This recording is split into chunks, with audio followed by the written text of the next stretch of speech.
beaucoup de mal à préparer ce message. Je savais que c'était pourtant le plan de Dieu, mais j'ai eu beaucoup de mal parce que l'ennemi de nos âmes ne voulait pas que je vous dise ces choses.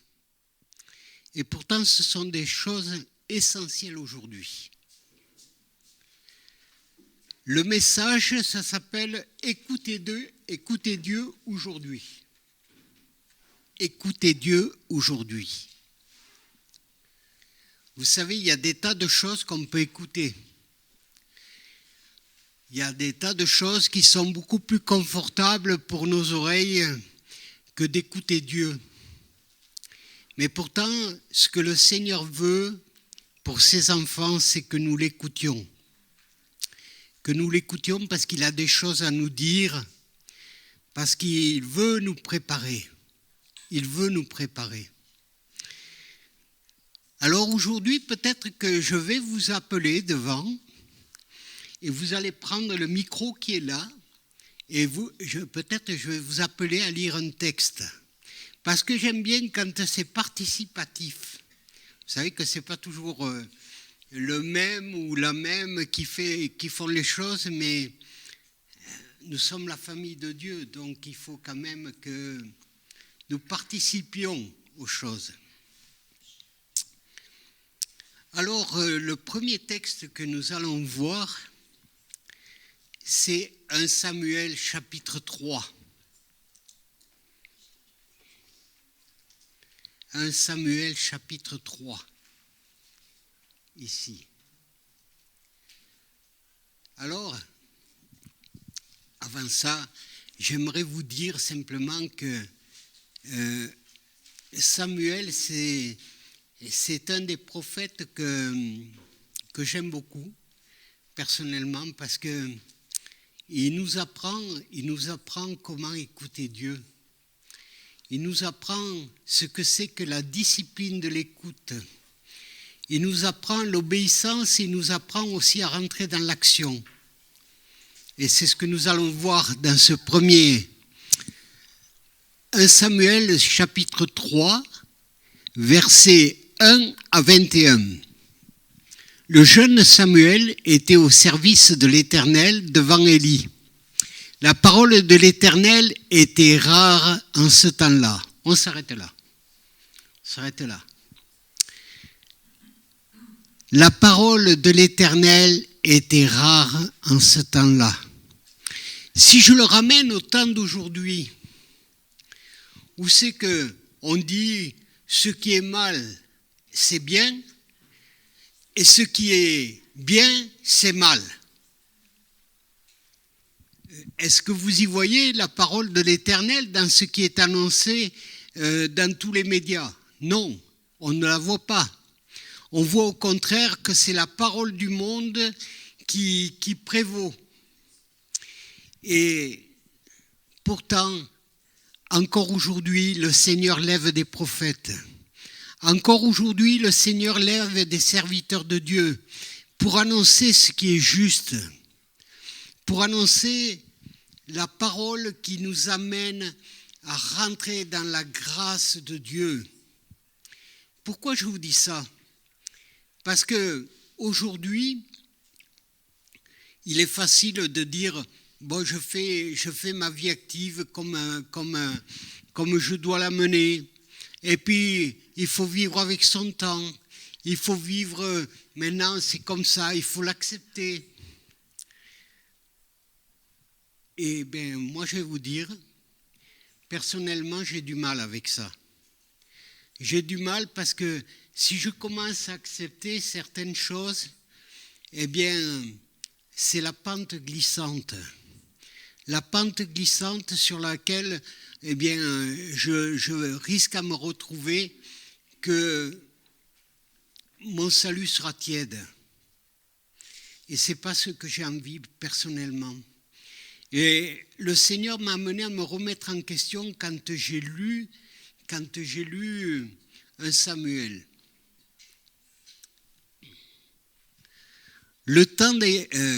En ce temps-là, les visions n'étaient pas fréquentes. Ah. Même les visions n'étaient pas fréquentes. Aujourd'hui, c'est vrai qu'aujourd'hui, on n'a pas forcément les visions, on a la télévision. C'est pas pareil.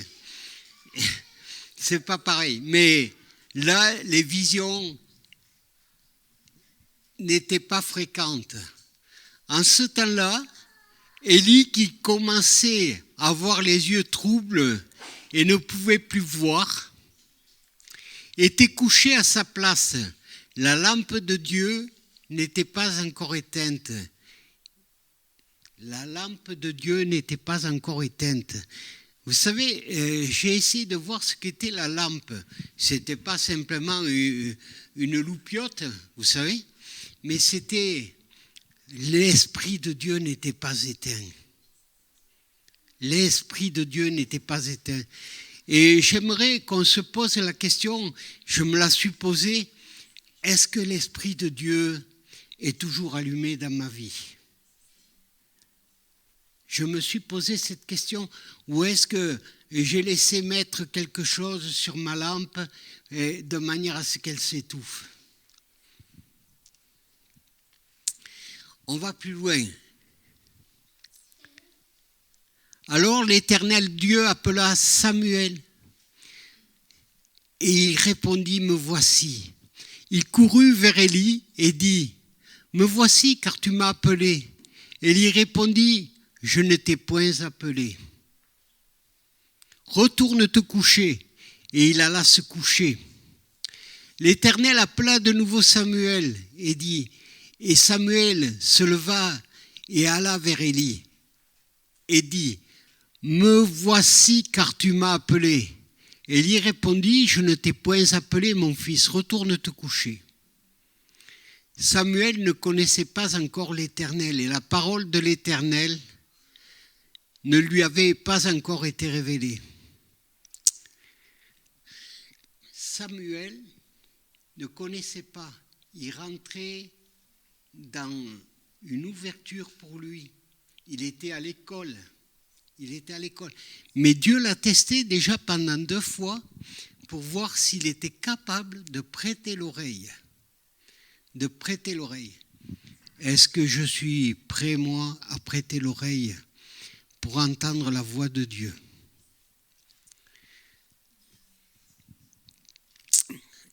J'en suis où là ?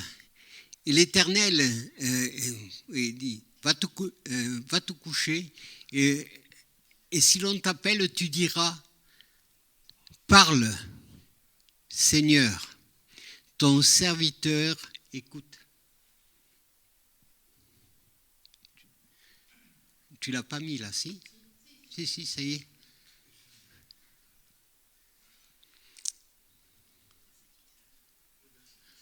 Oui. Parle, Seigneur, ton serviteur écoute. Parle, Seigneur, parle-moi, afin que j'écoute.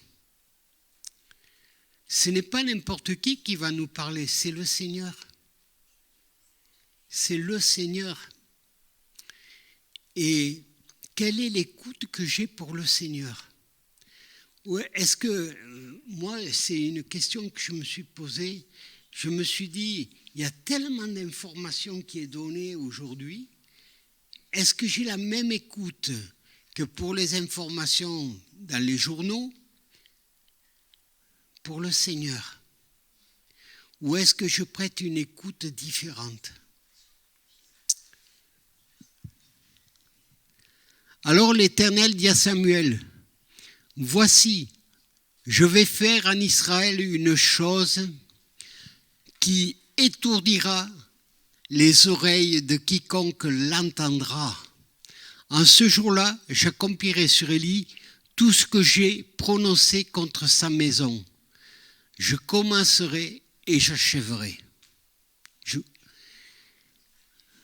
Je lui ai déclaré que je veux punir sa maison à perpétuité à cause du crime dont il a connaissance et par lequel ses fils sont rendus méprisables sans qu'il les ait réprimés.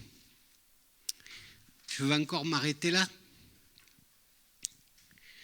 Des fois, nous avons conscience des choses qui ne vont pas et malheureusement, on s'en arrange. Enfin, vous savez, je suis bien placé, comme je vous ai dit. Avec mon fils, je suis bien placé pour savoir ça.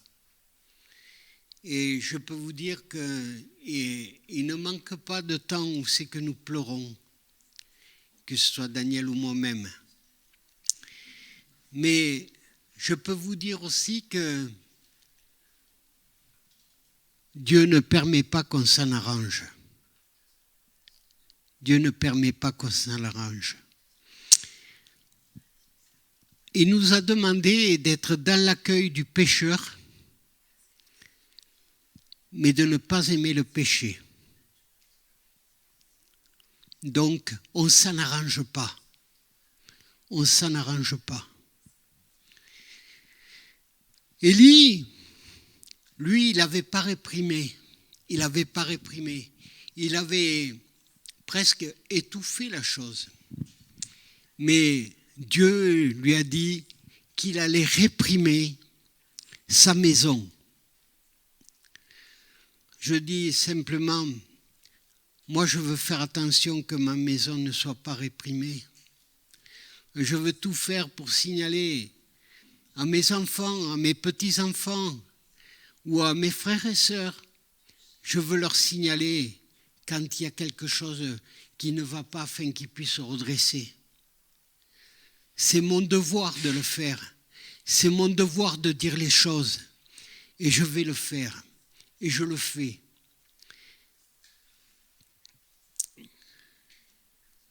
Samuel resta couché. Oui, c'est ça.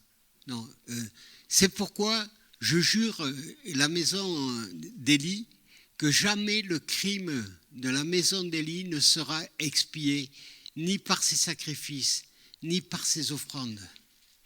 Samuel resta couché jusqu'au matin, puis il ouvrit la porte de la maison de l'Éternel. Oui.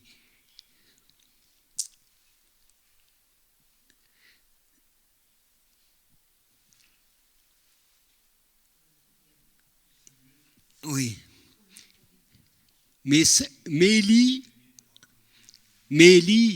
Élie appela Samuel et dit, « Samuel, mon fils. » Il répondit, « Me voici. » Et Élie dit, « Quelle est la parole que t'a adressée l'Éternel ? Ne me cache rien. Que Dieu te traite dans toute sa rigueur si tu me caches quelque chose de tout ce qu'il t'a dit. » Samuel lui raconta tout sans rien lui cacher. Et Élie dit, « C'est l'Éternel qui fasse ce qui lui semble bon. » On va s'arrêter là. C'est important. C'est important que nous voyons que Élie a accepté le plan de Dieu parce qu'il savait ce qui s'était passé. Il n'a pas fait ce qu'il devait et maintenant il accepte. C'est là où on voit vraiment que l'Esprit de Dieu agissait. Il accepte le plan de Dieu, la conséquence de ce qu'il a couvert.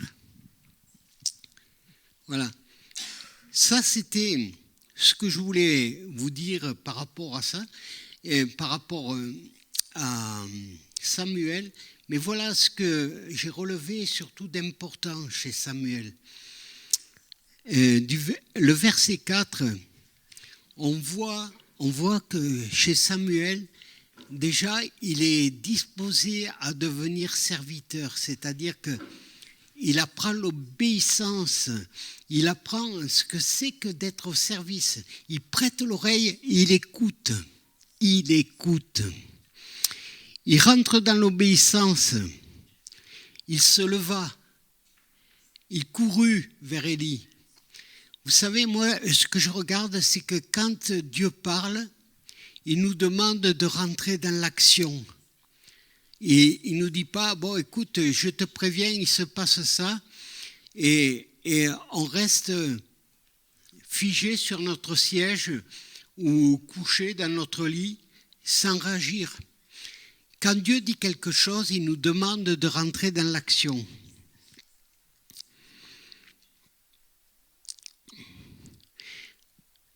Ce que j'ai relevé chez Samuel aussi, c'est une écoute disponible. Et je me dis, comment aiguiser son oreille pour avoir une écoute disponible ? Comment aiguiser son oreille pour avoir une écoute disponible ? Eh bien, la réponse que j'ai eue pour ce qui me concerne, c'est fais silence. Fais silence. Fais silence à tout ce qu'il y a autour. Fais silence à toutes tes pensées. Fais silence à tout ton environnement. Fais silence. Et laisse-moi te parler. Laisse-moi te parler.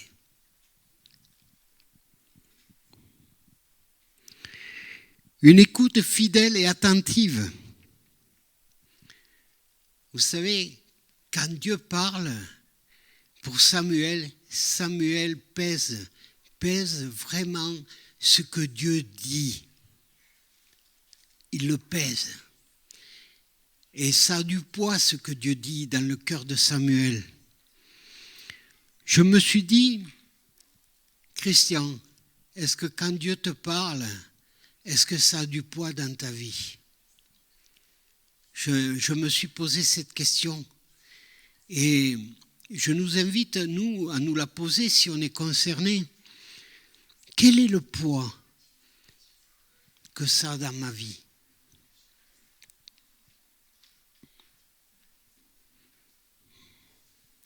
Ensuite, j'ai vu qu'il est fidèle dans la transmission du message. Élie lui a demandé de ne rien lui cacher.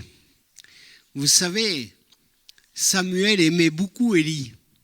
Il aurait pu dire, oui, je vais quand même l'arranger, le truc, pour ne pas le blesser.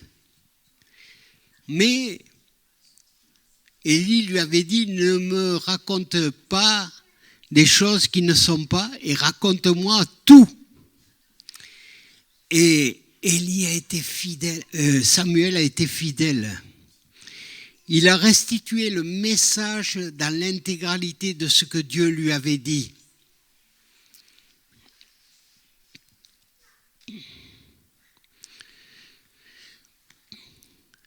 Moi, ça m'interpelle, je me dis, aujourd'hui, Dieu veut nous révéler des messages. Dieu veut nous révéler des messages, mais est-ce qu'on est prêt à les retransmettre ? Est-ce qu'on a une écoute suffisante pour retransmettre ce que dit Dieu ? C'est très très important de le savoir, ça. Savons-nous aujourd'hui dans quel temps nous sommes ? Savons-nous dans quel temps nous sommes aujourd'hui ? C'est très très important de savoir ça. Vous savez, mardi, on a étudié dans le groupe de l'étude biblique, on a étudié la 11e heure. Les ouvriers de la 11e heure. Mais nous sommes dans la 11e heure. Est-ce que vous pensez que nous ne sommes pas dans la 11e heure, dans la dernière heure ? C'est vrai que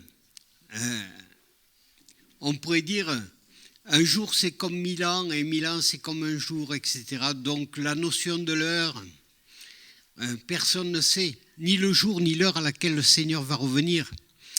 Mais il y a une chose qui est sûre, c'est que rien ne nous empêche de nous préparer. Rien ne nous empêche de nous préparer au retour du Seigneur. Nous sommes dans les temps de la fin. Alors, je sais que ça ne fait jamais plaisir de savoir que nous sommes dans les temps de la fin. Et chaque fois que quelqu'un prêche sur les temps de la fin, il y a des tas de statistiques qui ont montré que c'est des messages qu'on n'aime pas entendre. Et c'est vrai que ça nous bouscule. Mais on va lire 1 Pierre 4 du verset 7 au verset 19. Et là, je vais appeler quelqu'un pour lire le texte.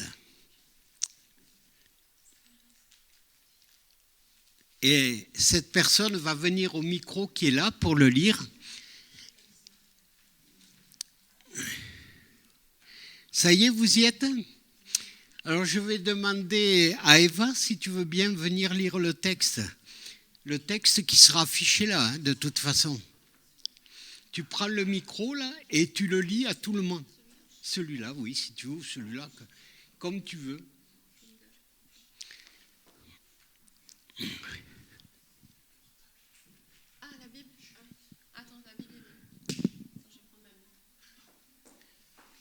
C'est pas affiché ?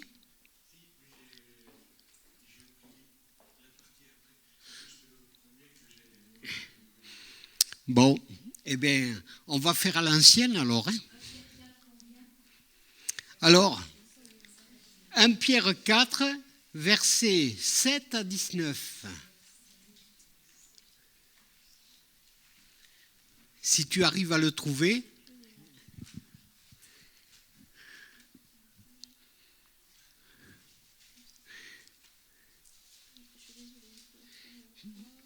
Pierre, c'est après.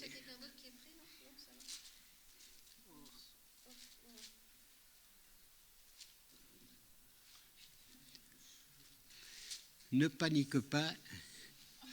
Voilà, 1 Pierre 4, verset 7 jusqu'à 19. D'accord. La fin de toute chose est proche. Je tourne le dos.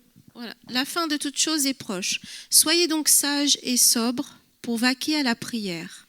Avant tout, ayez les uns pour les autres une ardente charité, car la charité couvre une multitude de péchés. Exercez l'hospitalité les uns envers les autres sans murmure, comme de bons dispensateurs des diverses grâces de Dieu, que chacun de vous mette au service des autres le don qu'il a reçu. Si quelqu'un parle, que ce soit comme annonçant les oracles de Dieu.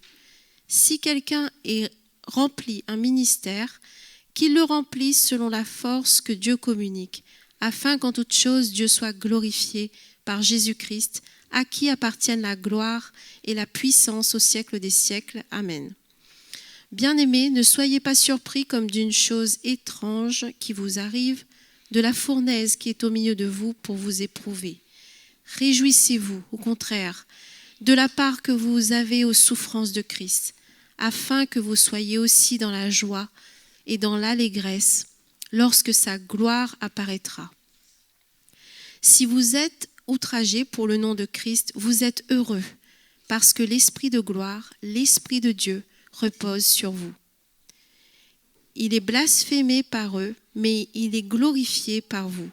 Que nul de vous, en effet, ne souffre comme meurtrier ou voleur ou malfaiteur ou comme s'ingérant dans les affaires d'autrui, mais si quelqu'un souffre comme chrétien, qu'il n'en ait point honte, et que plutôt il glorifie Dieu à cause de ce nom. Car c'est le moment où le jugement va commencer par la maison de Dieu. Or, si c'est par nous qu'il commence, quelle sera la fin de ceux qui n'obéissent pas à l'évangile de Dieu ? Et si le juste se sauve avec peine, que deviendront l'impie et le pécheur ? Ainsi que ceux qui souffrent selon la volonté de Dieu remettent leur âme au fidèle Créateur en faisant ce qui est bien. Amen. Alors, vous voyez, ça n'annonce pas des choses faciles. Hein.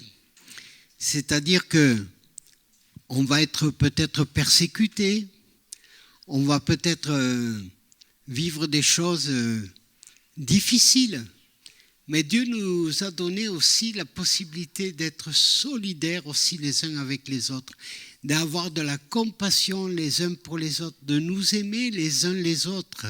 Et il nous propose aussi de nous aider les uns les autres. Vous savez, dans les temps qui viennent, eh bien, je suis persuadé, mais ça c'est moi qui parle là, c'est pas le Seigneur, mais je suis persuadé qu'il n'y aura peut-être pas du travail pour tout le monde.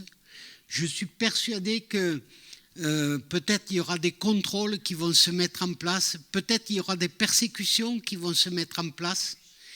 Mais je peux vous dire une chose, c'est que on aura besoin les uns des autres pour se soutenir, pour s'aider, pour partager peut-être notre nourriture. Il y aura besoin de cela. Vous savez, je vous ai dit qu'on est dans la 11e heure. Et quand je vois dans la 11e heure, eh bien,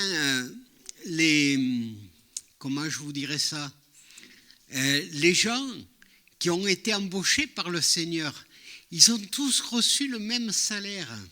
Parce que Dieu nous aime et qu'on soit arrivé il y a 50 ans dans le Seigneur ou qu'aujourd'hui on reçoive le Seigneur, on a tous la même grâce. La même grâce. Sauf, on est tous aimés de Dieu. Et donc Dieu nous appelle tous à travailler ensemble dans sa maison et on reçoit tous le même salaire. Sauf que je me suis dit, mais attends, Christian, est-ce que tu travailles toujours avec le même amour dans le Seigneur ? Est-ce que à chaque minute tu travailles avec le même amour dans le Seigneur ? Ou est-ce que des fois tu dis pas, oh, je vais d'abord faire ce que moi j'ai envie et puis après je ferai ta volonté ? Et soyons clairs, ça m'est arrivé et ça m'arrivera encore. C'est pour ça que je dis, il faut qu'on prenne conscience de ça. Dieu nous a aimés et il nous appelle à travailler dans cette 11e heure. Mais il nous appelle aussi à travailler sérieusement dans cette 11e heure. D'accord ? Il ne nous appelle pas à dire « je vais travailler à la légère ». Je partageais avec Michael ce matin à la prière, là, je partageais ce qui m'a un peu blessé cette semaine. À Font-Barlette, il y a eu des morts. Il y a eu des morts. Des gens qui se sont tirés dessus pour de la drogue. Et quand j'ai visité une famille, cette famille m'annonce qu'ils ont un enfant qui va avoir 10 ans, il va rentrer au CM2 normalement. Cet enfant fait le chouf. Vous savez ce que c'est le chouf ? C'est-à-dire qu'il fait le guetteur. Et ses parents m'annoncent, sa maman m'annonce comme ça, mais pourquoi il ira à l'école ? Il a 250 € par jour. Pourquoi il ira à l'école ? Il nous aide, notre fils. Il nous aide. Je suis allé chez eux.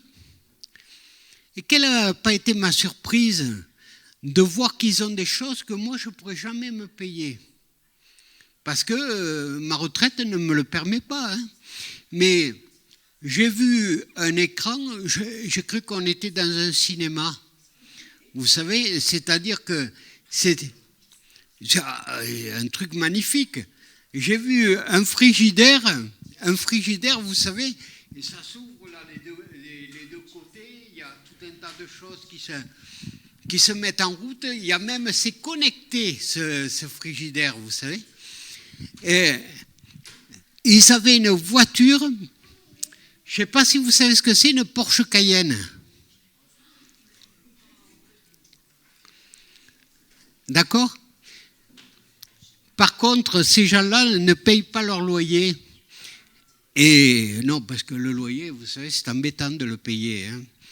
Et ils ont même prévenu l'office d'HLM, qui se trouve à Font-Barlette, si vous engagez des poursuites contre nous, sachez une chose, c'est qu'on sait où vous habitez. Vous voyez ce que je veux dire ? C'est-à-dire qu'aujourd'hui, on arrive dans une situation où ce qui est normal, eh bien, c'est déclaré anormal, et ce qui est anormal, c'est déclaré bien. Voilà. Les enfants n'ont plus à aller à l'école, il suffit de faire le chouf. D'accord? Quel est l'avenir qu'on propose à nos enfants? Moi, ça m'a serré le cœur. Vous savez quoi? Parce que un gamin qui commence par être le chouf, après il deal. Une fois qu'il deal, je peux vous dire, il a 2 choix possibles pour lui. Soit la prison, soit mourir. Parce que souvent, ça finit par une balle dans la tête. Et moi, je veux que pour les enfants de la France, il y ait un autre avenir, un avenir d'espérance, un avenir rempli d'amour. Mais pour ça, il faut que les gens puissent recevoir le message de Dieu, le message qui est proposé gratuitement, et que les cœurs soient changés. Alors moi, ça m'amène à ça. Je me dis, comment je travaille dans la 11e heure? Est-ce que ça me laisse indifférent ces situations? Ou est-ce que je me dis, Christian, quand est-ce que tu te lèves? Quand est-ce que tu te lèves pour leur parler? Je vous rassure, le Seigneur m'a secoué il y a déjà quelque temps et je peux vous dire qu'on est en train de mettre en place des structures, on est en train de mettre en place des solutions avec la CAF, on est en train de mettre en place des solutions avec le ministère de la Justice pour que les choses changent. Et ça va prendre du temps, c'est sûr que ça va prendre du temps. Mais Dieu va le faire, parce que Dieu va ouvrir les portes. Et je peux vous dire qu'on a une bonne écoute auprès de monsieur le maire de Valence, là-dessus. Et il est favorable à nous aider pour que les choses changent dans ces quartiers difficiles.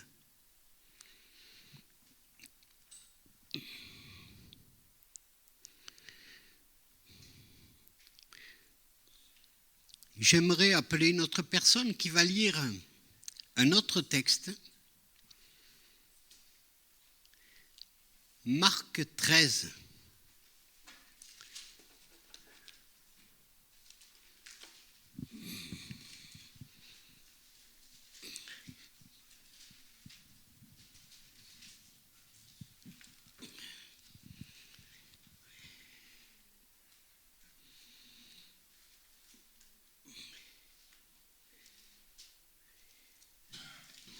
Non, pas Marc 13 finalement, on va changer. Parce que j'allais oublier quelque chose d'important. Mais je ne veux pas vous laisser sans ça. Quand même, c'est tellement important. Je vais demander à Nathalie de venir, tiens. Prendre, parce que j'ai vu qu'elle chantait bien, donc je me suis dit qu'elle a une belle voix pour nous annoncer ce... Tu prends le micro? C'est dans Canard 13 ou pas? Non, pas du tout.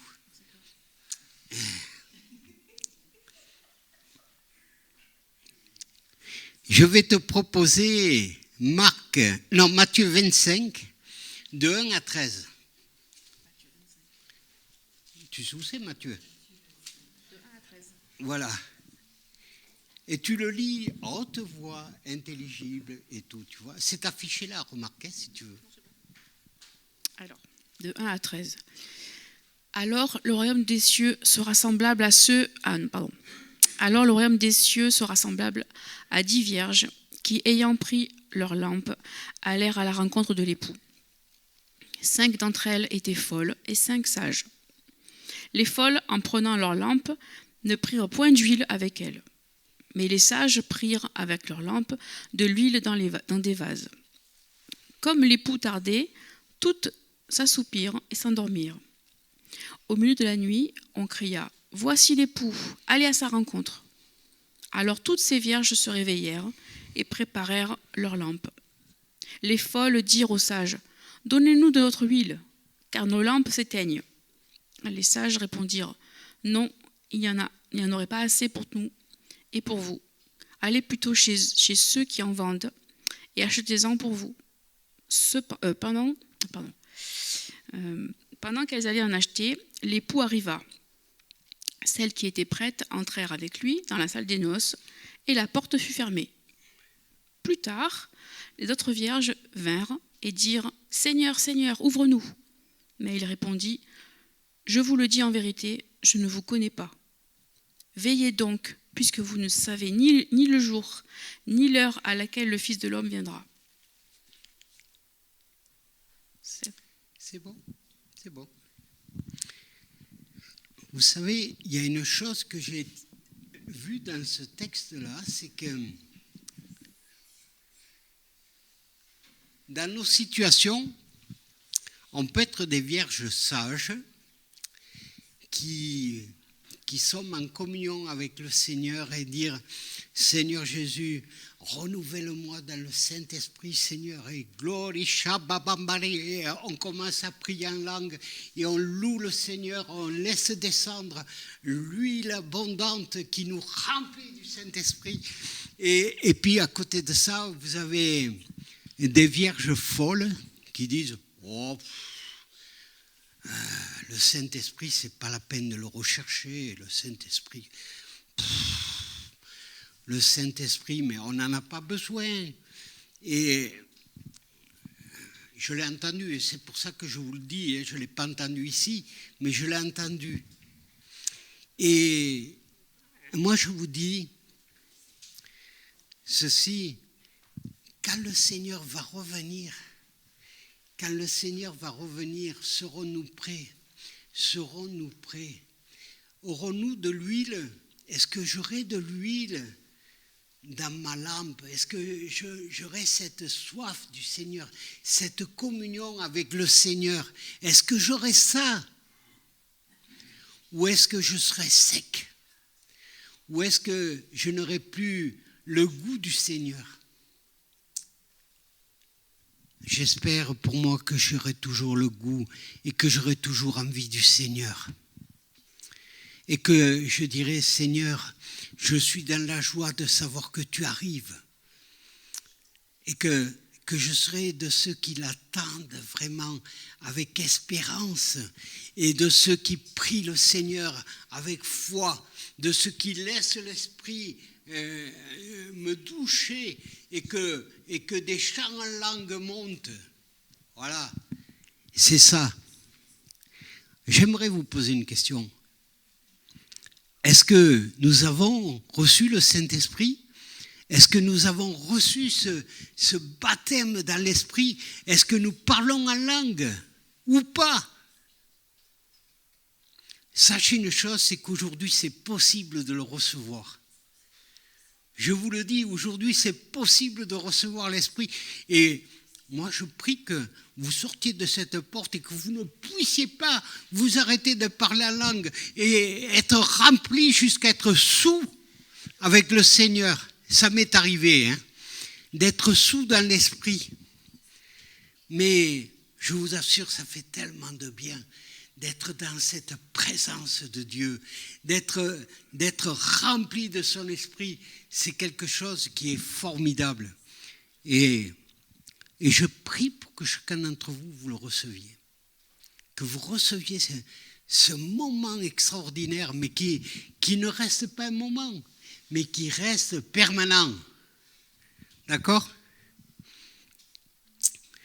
Alors maintenant, je vais appeler quelqu'un d'autre qui veut bien venir,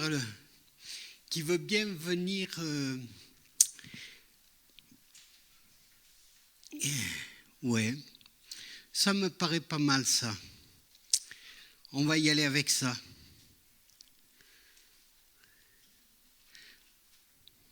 On va y aller avec ça. On va dire comment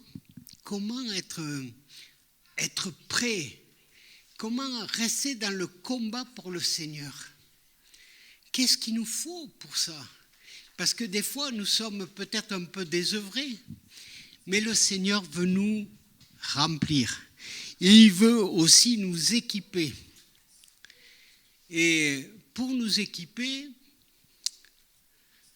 Philippe, est-ce que tu veux bien venir Oui, ça sera affiché. Ah, tu as gagné le gros lot, hein. Tu vois, alors, tu prends le micro là-bas. Ah, ça, c'est pas courant hein, qu'on fasse participer chacun d'entre nous. Mais c'est tellement bon de savoir qu'on est tous ensemble. Tu l'as trouvé le texte ? Les références, mais je lui ai donné les références. Oh, mais alors, Éphésiens 6, 10 à 18.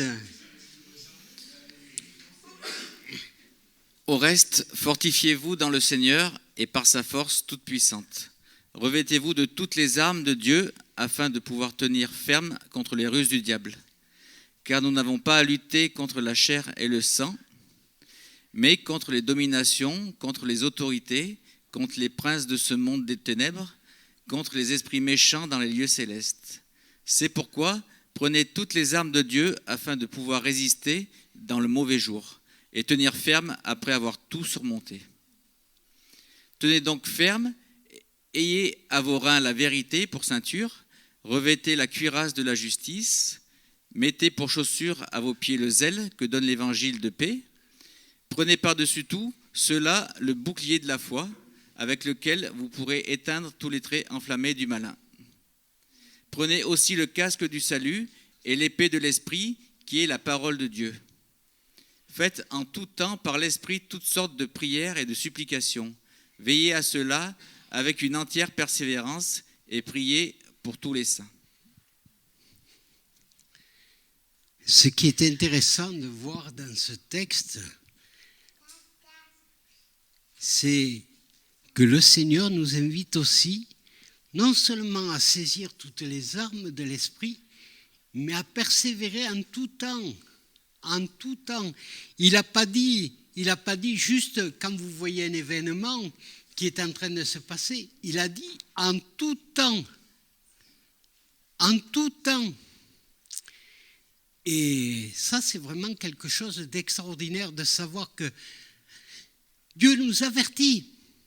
Ne croyons pas que oh oui, j'ai vu un meurtre, donc allez, je bombarde dans la prière. Et puis 15 jours après, il ne se passe rien, alors je me repose. Non, c'est pas ce que Dieu demande. Ce que Dieu demande, c'est qu'on persévère et qu'on renouvelle, qu'on nettoie notre armure régulièrement et qu'on la mette sur nous et qu'on dise, mais maintenant je suis soldat, je suis prêt au combat. Est-ce que vous croyez que Dieu nous appelle à être des combattants ? Je n'ai pas entendu, excusez-moi. Oui, alléluia. Alors, on va y arriver.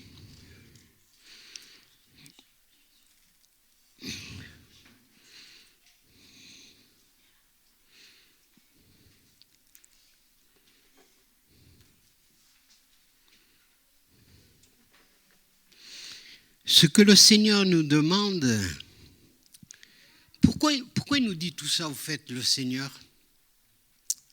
Pourquoi il nous dit tout ça ? C'est parce qu'il est en train de nous parler encore aujourd'hui. Vous savez, j'ai regardé une chose qui se passe dans le monde. Et je me suis dit, mais Christian, quand je vois ce qui se passe, qu'est-ce que je pense, moi, de ces choses ? Quand je vois qu'il y a des tremblements de terre, quand je vois qu'il y a le feu qui se propage de partout, quand je vois la sécheresse, quand je vois les inondations dans d'autres endroits, quand je vois les guerres, les tremblements, tout ce qui se passe, je me dis, mais est-ce que je vais ouvrir les yeux pour voir que nous sommes dans la fin des temps, ou est-ce que je ferme les yeux? Ou est-ce que je dis à mon âme, fais silence quand tu vois ces choses? Vous savez, il y a quelque chose que je regarde aussi, c'est que il y a de plus en plus de débauches. Vous savez, ce soir, il y a une émission qui passe sur la 6. Et je trouve que ça m'a amené à réfléchir. Vous savez, c'est ceux qui changent de sexe et qui, après, s'aperçoivent qu'ils ne sont pas d'accord avec ça. Finalement, ils ont fait une erreur et puis ils veulent revenir à leur ancienne condition d'humain. Je me dis, et aujourd'hui, il y a des médecins qui pratiquent ça. Mais moi, je me dis, tout ça, c'est contre nature. C'est contre nature. Et je me dis, peut-être que je vais vous choquer de penser ça. Mais moi, je me dis, respectons ce que Dieu a fait. Respectons ce que Dieu a fait pour chacun d'entre nous. C'est Dieu qui m'a créé. Il m'a créé comme lui l'a voulu, à son image. Et est-ce que moi, je vais dire, je ne suis pas satisfait de ce que toi tu as fait, Seigneur? Parce qu'à ce moment-là, ça veut dire que je me rebelle contre le Seigneur. Ça veut dire que je ne suis pas d'accord avec lui. Je vous choque peut-être de vous dire ces choses. Mais aujourd'hui, vous verrez ce soir sur la 6, si vous regardez le truc, vous allez être scandalisés. Parce que, alors ça n'enlève pas que les gens puissent être en souffrance. Ça n'enlève pas que des gens puissent se sentir mal dans leur peau. Mais ils ont besoin plutôt d'être accompagnés dans la compassion, dans l'amour, plutôt que d'arriver à faire de telles catastrophes. Alors voilà, moi je me dis que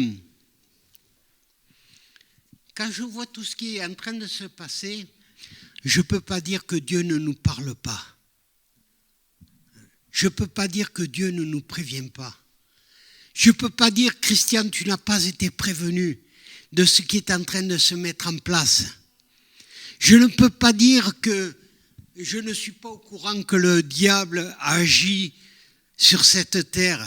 Mais c'est ces derniers moments. C'est ces derniers moments. Et vous savez, je voulais vous dire, la puissance du Saint-Esprit, elle est capable, la puissance du Saint-Esprit, de le mettre dehors. Vous savez quoi? J'ai fait une expérience, vous savez que je fais de la relation d'aide, et j'ai fait une expérience. Il y a une personne qui est venue chez moi comme ça, et puis le Seigneur m'a dit, méfie-toi. Comme ça, il m'a dit, méfie-toi. Ça voulait dire ce que ça voulait dire. Et puis, quand j'ai vu arriver la personne, le Seigneur m'a montré ce qu'il y avait derrière. Il y avait des cultes à Satan. Vous savez quoi? J'ai ouvert la porte et la personne était encore dehors. J'ai dit, Satan, dehors! Comme ça. J'ai dit, tu pars maintenant. La personne est tombée à la renverse sur le palier et a vomi, a vomi, a vomi, a vomi, a vomi. Elle n'arrêtait pas de vomir. Et vous savez, le Seigneur nous a donné une autorité. Il nous a donné une autorité sur les puissances des ténèbres. C'est à nous à l'utiliser. Si on dit, oh oui, mais ça c'est réservé qu'à quelques-uns. Non, le Seigneur nous a donné à tous cette autorité. Et le Seigneur veut encore donner cette autorité à plusieurs personnes ici. C'est à vous peut-être qui pensez ne pas avoir reçu cette autorité. Dieu veut vous la donner maintenant. Vous savez, il est dit dans, je crois que c'est dans Marc 16, à partir du verset 15, il nous est dit quoi? Puis il leur dit, allez par tout le monde et prêchez la bonne nouvelle à toute la création. À toute la création. Il n'est pas dit simplement dans le centre-ville, parce que dans le centre-ville, auprès des restaurants, ça va aller. Tu peux y aller, tu peux prêcher la bonne nouvelle. Ne va surtout pas à Font-Barlette. Ne va surtout pas au Plan. C'est dangereux.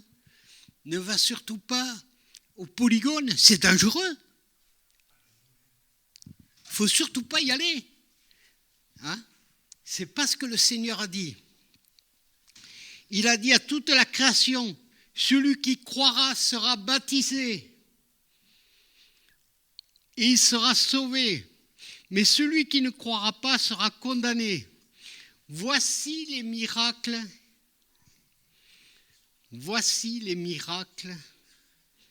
qui accompagneront ceux qui auront cru. À mon nom, ils chasseront quoi? Le lapin, le lièvre? Non. Les démons. Ils chasseront les démons. Est-ce qu'il, dans le texte qu'on a lu là, est-ce qu'il est dit que c'était réservé à quelques-uns? C'est pas ce qui est marqué dans la parole. Il est dit que c'est pour tous.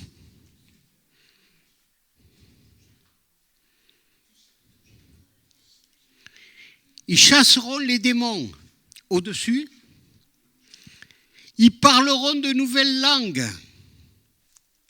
Ils saisiront des serpents.